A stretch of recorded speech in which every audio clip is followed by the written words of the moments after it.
having us completed the call to action, we can now move to the next entity.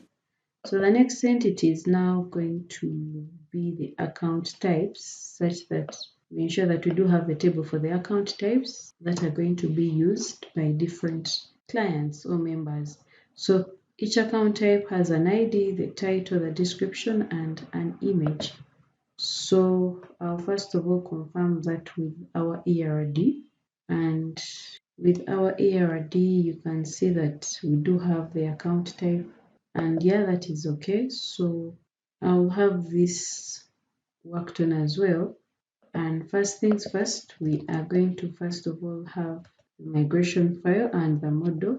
So PHP artisan make model. So we shall have this updated to the account type. Then we ensure that we also create a migration.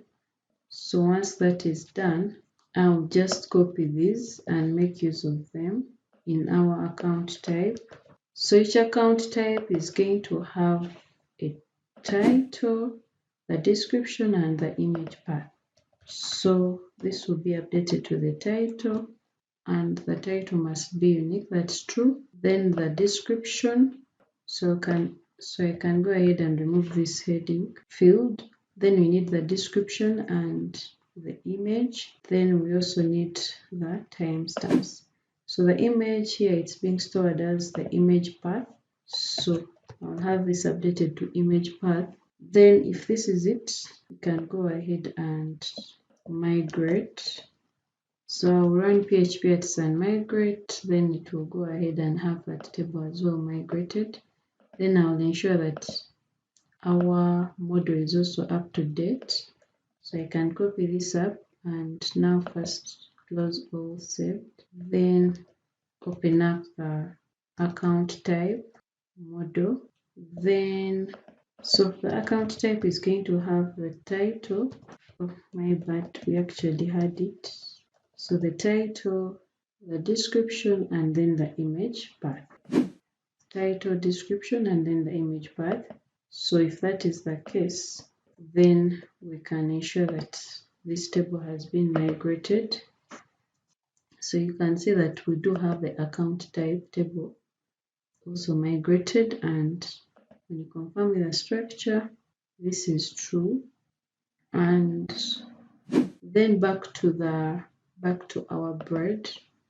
So by default, when you refresh, of course, we do not have that account type. So we access the bread feature.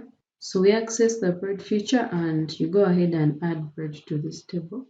So you ensure that you update the namespace for the model name to app/models, then / the account type.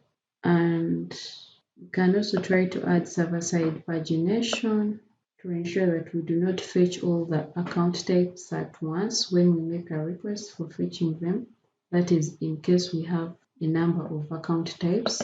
Then in terms of the input field, this will be a number. Then the title is going to be text. Then you can have the description updated to a text area. Then the image is going to be an image. Then I think that is it. So we can click on submit. So once we have the bread for the account types, then we can try to add some testing data. For example, if I add maybe savings account, then the description, for now I can keep it precise. Then we can have the description also precise.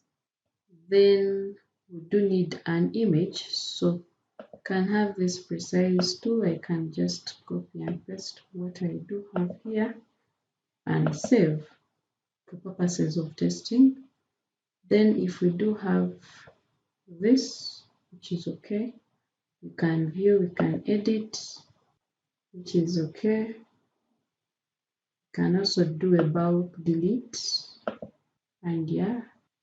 So when I try to access the browse functionality, you see we do not have any account types. But if now I try to add a new one, for example, now we want to test with a fixed account. I'll just type fixed SC for now, since we are testing. And then in terms of the image, can just utilize this, then save. And yeah, you can see that it's being added. For now, do not mind about the images. We shall have this updated later. And let's try to add one more. So this one is going to be a joint account. So I'm going to just type joint AC, and I can have this copied and pasted, then have an image added, then we save.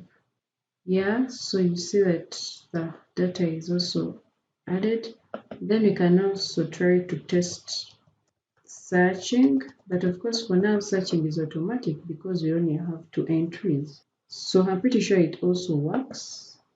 And yeah, you can see that it's bringing it up. And if I remove this and try to search, you can see that it's defaulting to all the records that are in the database. And if I try to search for maybe fixed, so it makes a query that contains this keyword, in other words.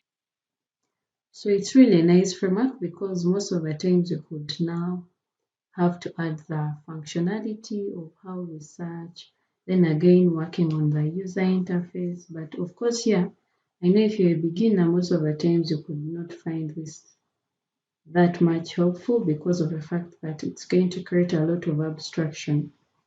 But if you're a beginner, then you can always try out other approaches of learning from scratch, then you advance.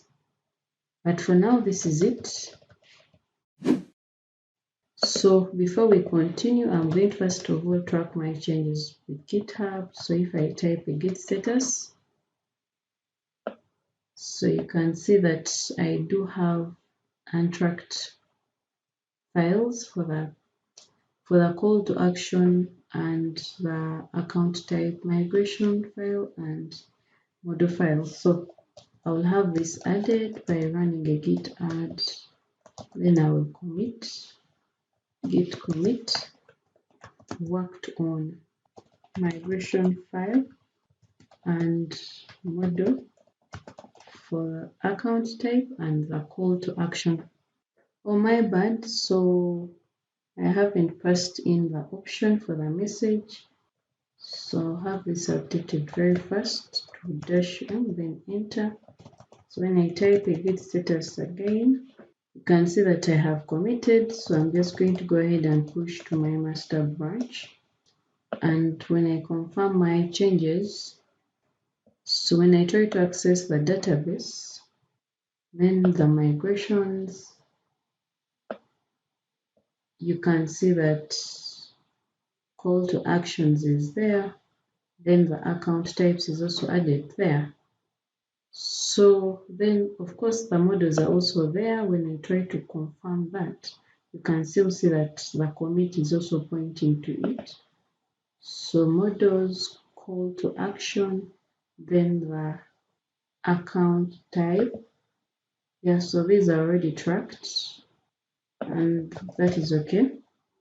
So once that is done, we can also ensure that we organize our menu item as well, or our menu.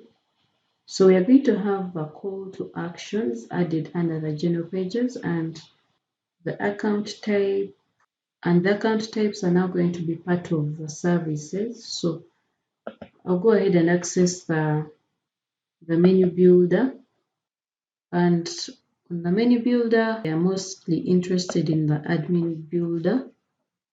So within the admin menu builder, we are going to have the call to actions under the general pages.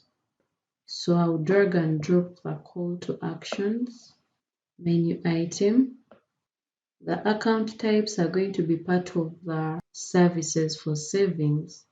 So that means that it's better if I go ahead and create a new menu item for savings. So this can be the savings page, which is going to be a service. And in terms of Voyager font class, we can have maybe Voyager dollar, and we can go ahead and have this created. So when we do have the savings page item, we shall ensure that now the account types are under the savings page menu item. Then I'll have this dragged and dropped such that it's next to the home page, and this should be updated automatically. Yeah, so if I minimize the tools menu item, then when I click on the savings page, you can see that we are having the account types already added there. Now the account types menu item does not have an icon, so I'll access the campus feature, and now within the campus feature you can try to look at maybe an icon that can fall in line with that. Yeah, I think it can also be something related with money. So let me try to check out for maybe dollar. So we have Voyager dollar, but you have already worked with Voyager dollar. Account type, savings. Okay, let's check out savings maybe. So we have none. Anyway, we can have this maybe stored with Voyager credit cards. Then I think it's also better if we do have the bread in its own tab, then the campus feature as well in its own tab. So, and same applies to the menu builder. So within the menu builder, back to our admin builder, and at this point of time I'm interested in the account types menu item. So click on edit, then I can have this pasted here, Voyager credit cards, then I can have it updated. So the update will always ensure that it also auto updates our menu. So you see that now the account types has been automatically added. So most of these updates that we do make within the admin dashboard do not have reflections on our migrations, but the modifications are always done within the database. So for example, when I open up the menu items, so when you look at the menu items table, you can see that all the menu items are already stored here. So we have added a new one, which is the savings page, then the current target itself, then the icon class is already here, then some do have now, then the color, which is already black, then the parent, then the order, so then the route. So all these are already created, and now the beauty is that this is automatically handled by Voyager. So all these are stored here. We do have the hero sections, we do have Voice Save with Us, the home page, so they're all added here.